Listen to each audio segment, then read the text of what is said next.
Hasbro Pulsecon 2023 recently wrapped up, and I wanted to go through some of the highs, some of the lows, and what I hope to see in the future more from Pulsecon. Alright, let's get into it. For those unaware, Hasbro Pulsecon I think has been done 4 times already, and it's a live stream featuring tons of Hasbro's largest brands kind of all getting together and talking about what the upcoming holiday season's going to look like, as well as what 2024 is going to look like. Well, I guess whatever the next year is going to look like. And another big thing that it's used for is to get HasLabs funded and generate a little more excitement for those. But they covered most of their major brands. They covered Transformers, they covered Power Rangers, they covered Marvel Legends, Star Wars Black Series, and of course they covered G.I. Joe Classified Series. There was some Nerf sprinkled in there as well, but we'll touch on that a little bit later. I took some notes about some of the toys that I really liked, and even though I'm not going to collect them or pre-order them, these were just ones that really caught my eye and I think are going to be really cool figures, toys, Transformers, whatever you want to call them, whatever you're into collecting. Let's start with Transformers, and I'm not a big Transformers collector, but I do appreciate the longevity, I do appreciate the cultural impact the whole line has had, and there were some really cool things that I saw. Now, the Transformer that caught my eye was called Magnius, and from what the livestream mentioned, he came from an inspiration of the GoBots Rock Lords line.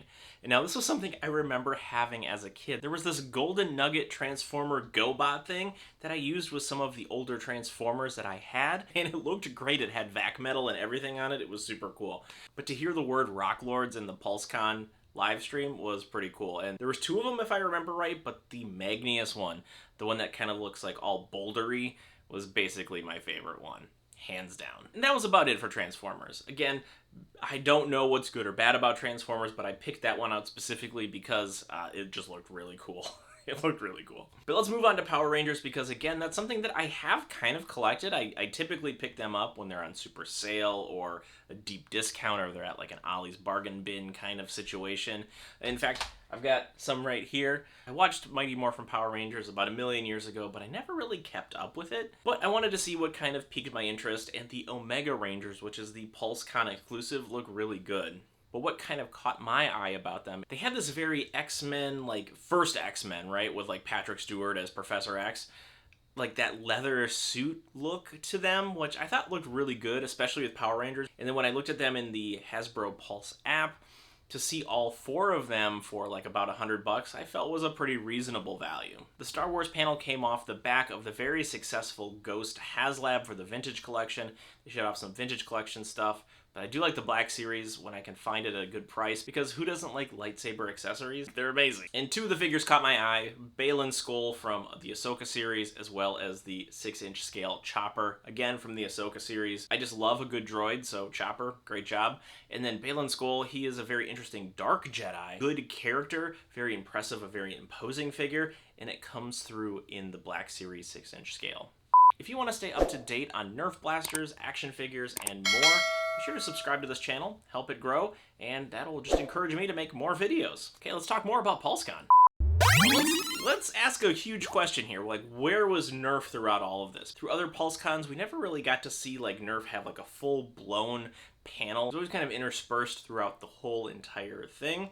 And we did see Nerf one time in PulseCon 2023 here, and that was for the Magic the Gathering collaboration Nerf Limited Blaster. And it's in a very familiar shape that we've seen before. It's a shell strike that's red, and it has lightning bolts painted down the side of it. Throwing in the very impressive packaging, throwing in some of the Magic cards, the co-branding and stuff like that, that does increase the price of it a little bit, which I think we're kind of used to seeing anything with like a Nerf Limited logo on it, that's just going to be the price for admission for collecting those things. But this is where we kind of get into a little bit of like what I wanted to see more from PulseCon. I wanted to see Nerf have a little bigger segment rather than just a one-off blaster with another collaboration brand kind of within the Hasbro house.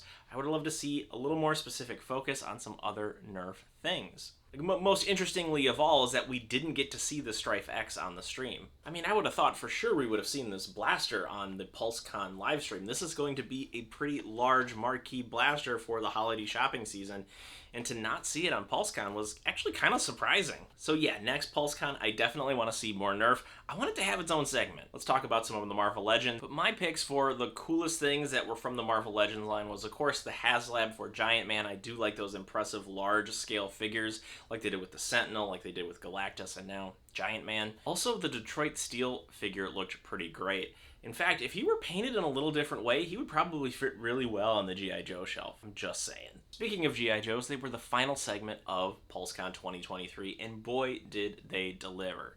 Not only did they just do a ton of name reveals, so things that we can get excited about, they showed a lot of digital renders, the most exciting of which was Metalhead for me. I specifically remember picking out Metalhead in Kmart and just thinking he was like the coolest figure ever, and now to see him coming in Classified series is going to be amazing. But then of course they talked about all the pre-orders that were coming out, and we're just gonna run down them all. We have Shockwave, Helix, Hawk from the Joes. They look all fantastic. Hawk in particular looks to be a standout figure right there. I also like what they're doing with Helix and the articulated blades that kind of come off the wrist. That's a pretty cool feature too.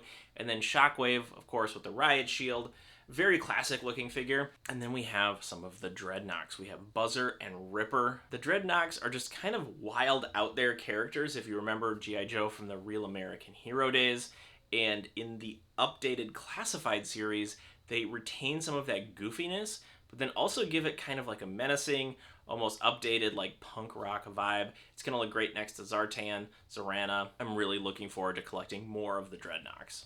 And that really wraps up all of Pulsecon 2023. Did you watch Pulsecon? Let me know what your thoughts are, and more specifically, tell me what are some of your top picks from the lines that you care about the most.